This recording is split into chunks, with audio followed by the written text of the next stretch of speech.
Sebelumnya, rupiah sudah dibuka melemah di 0,09% di level 16.710 per dolar Amerika.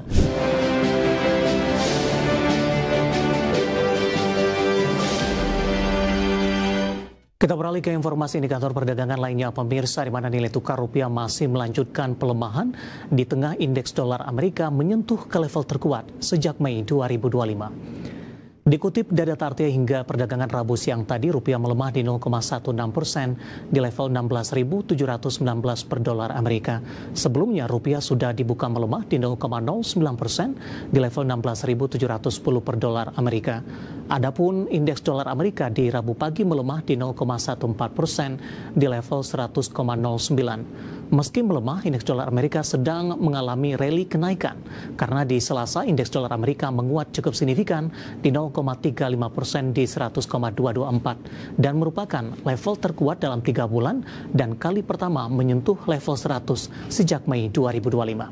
Sementara dari sisi eksternal, penguatan dolar Amerika di pasar global menjadi ancaman bagi pergerakan rupiah, di mana indeks dolar Amerika menguat di tengah meningkatnya ketidakpastian arah kebijakan moneter The Fed dengan persepsi pasar peluang pemangkasan suku bunga lanjutan di Desember semakin mengecil.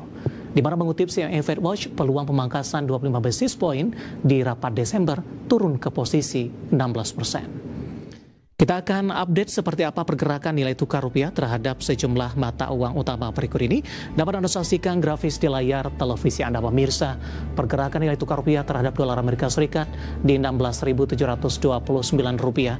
Kemudian terhadap euro di 19.277 rupiah. Pound sterling di 21.789 rupiah. Kemudian terhadap yen Jepang di level 108,88 rupiah.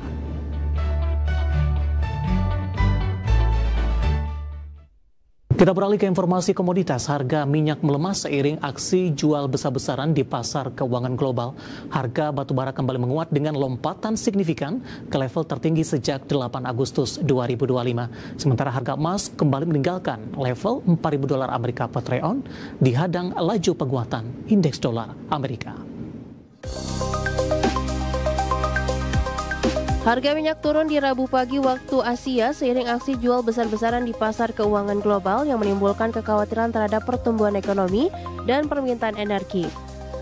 Selain itu, penguatan indeks dolar Amerika yang kembali tembus di level 100 membuat harga minyak yang diperdagangkan dalam dolar menjadi lebih mahal sehingga menekan permintaan. Harga Brent untuk kontrak Januari turun 0,56% di 64,08 dolar Amerika per barrel. Sementara minyak WTI Amerika melemah 0,66% ke 60,16 dolar Amerika per barrel. Harga batubara kembali menguat dengan lompatan signifikan ke level tertinggi sejak 8 Agustus 2025. Merujuk Refinitiv, harga batubara di perdagangan Selasa waktu setempat ditutup di harga 113,85 dolar Amerika per ton, melesat 2,5%. Kenaikan ini memperpanjang tren positif batubara dengan menguat 5,5% dalam 3 hari beruntun. Lonjakan harga batubara didorong prospek permintaan yang masih kuat. Di China memberi sinyal akan mempertahankan ketergantungan pada pembangkit listrik batubara untuk beberapa dekade ke depan dengan target permintaan puncak di 2030. Harga emas kembali merosot dan kembali meninggalkan level psikologis 4.000 dolar Amerika per troy ounce. Di Selasa, harga emas dunia turun 1,74% di level 3.931,78 dolar Amerika per troy ounce. Penurunan ini memperpanjang kejatuhan emas selama 3 hari beruntun melemah 2,2%. Harga emas turun lebih dari 1% di Selasa terdampak dolar Amerika mencapai level tertinggi dalam 3 bulan. Sementara di Rabu pagi, harga emas dunia di pasar spot menguat 0,07% di 3.934,51 dolar Amerika per troy ounce. Berbagai sumber, IDX Channel. Dan seperti apa update terkini pergerakan harga sejumlah komoditas yang berhasil dihimpun oleh tim redaksi kami sampai dengan sore hari ini waktu Indonesia Barat. Dapat Anda saksikan grafis di layar televisi Anda, pemirsa, di mana minyak WTI melemah di 0,02% di level 60,55 dolar Amerika per barrel. Nikel menguat di 0,08% di 15.079 dolar Amerika per metric ton.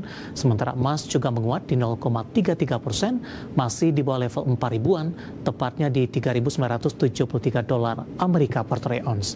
Sementara CPO juga melemah di 0,90% di level 4.143 ringgit Malaysia per tonnya.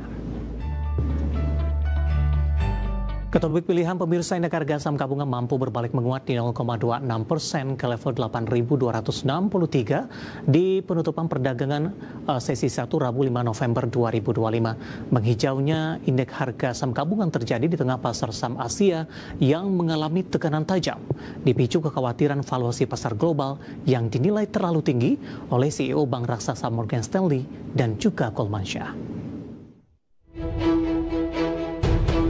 Indeks harga saham gabungan berbalik menguat setelah dibuka di zona merah pada perdagangan sesi pertama Rabu 5 November 2025.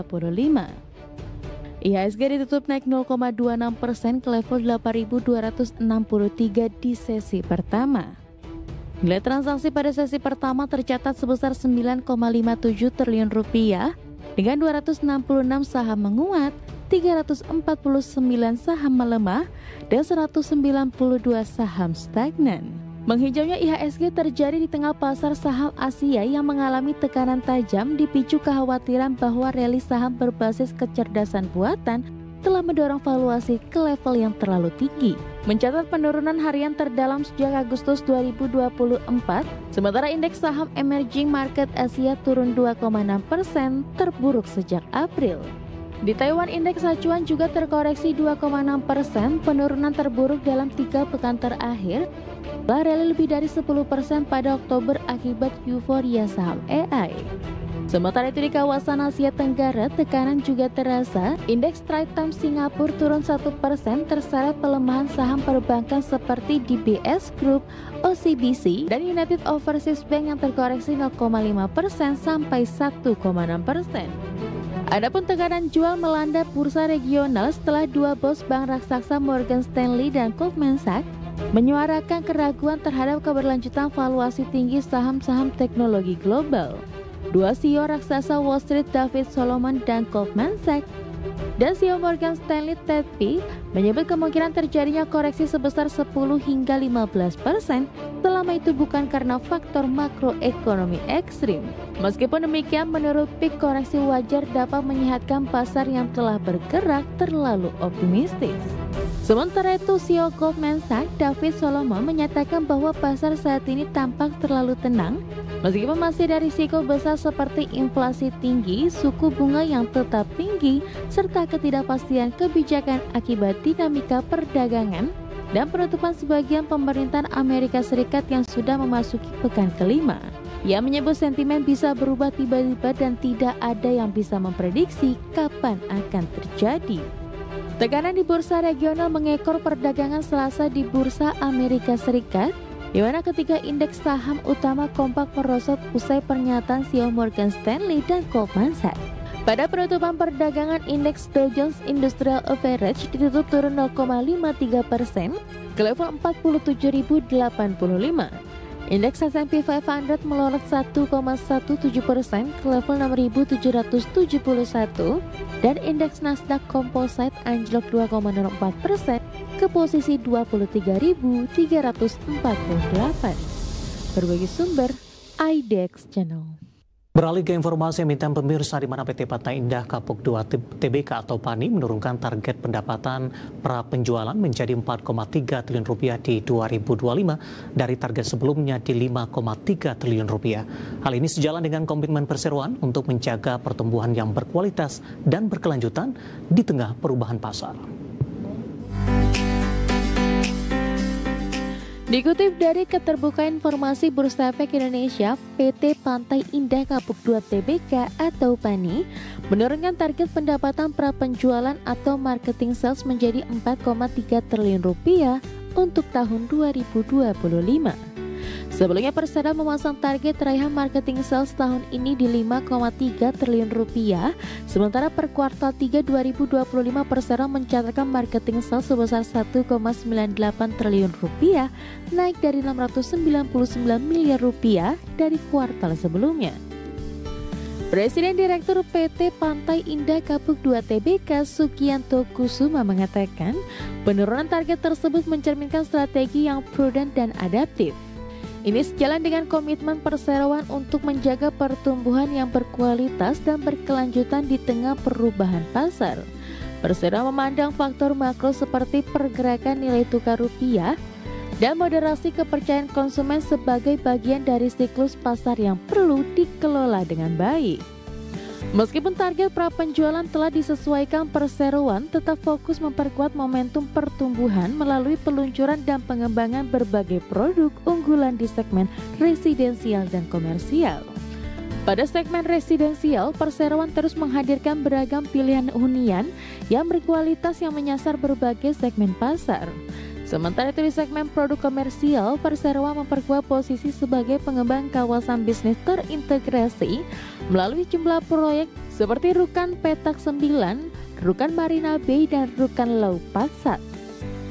Kedua segmen tersebut menjadi pilar utama strategi pertumbuhan perseroan yang tidak hanya berfokus pada volume penjualan tetapi juga membangun nilai jangka panjang dan memperkokoh fundamental permintaan Peak 2 sebagai destinasi investasi dan gaya hidup modern. Berbagai sumber, IDX Channel.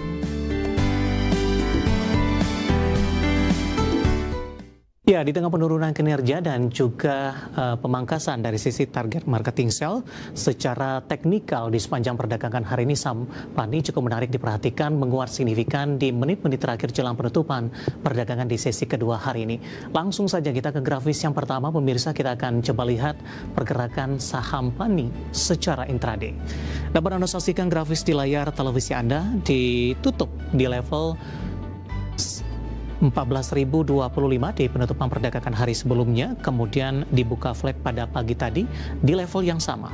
Beberapa menit pasca pembukaan, saham PANI langsung mengalami koreksi yang cukup dalam hingga ke level 13.900 intraday terendah hari ini.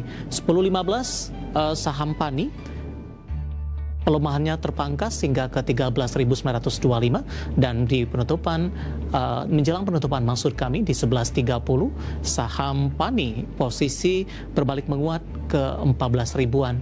Kemudian ya di penutupan sesi pertama untuk saham PANI posisinya kembali mengalami pelemahan dan update di posisi perdagangan saat ini di menit-menit terakhir jelang penutupan saham PANI berbalik menguat di 0,53% di 14.100 dan berapa menit yang lalu intradaynya ke 14.150. Kita akan coba lihat grafis selanjutnya pergerakan saham PANI dalam 6 bulan terakhir mulai dari perdagangan Juni hingga update di jelang penutupan perdagangan di sesi kedua hari ini. Ya, di 2 Juni di 10.450, kemudian 23 Juli melesat signifikan hingga ke 16 ribuan pemirsa, 16.700. Agustus penguatan terbatas sampai hingga September kembali diperdagangkan di 13 ribuan.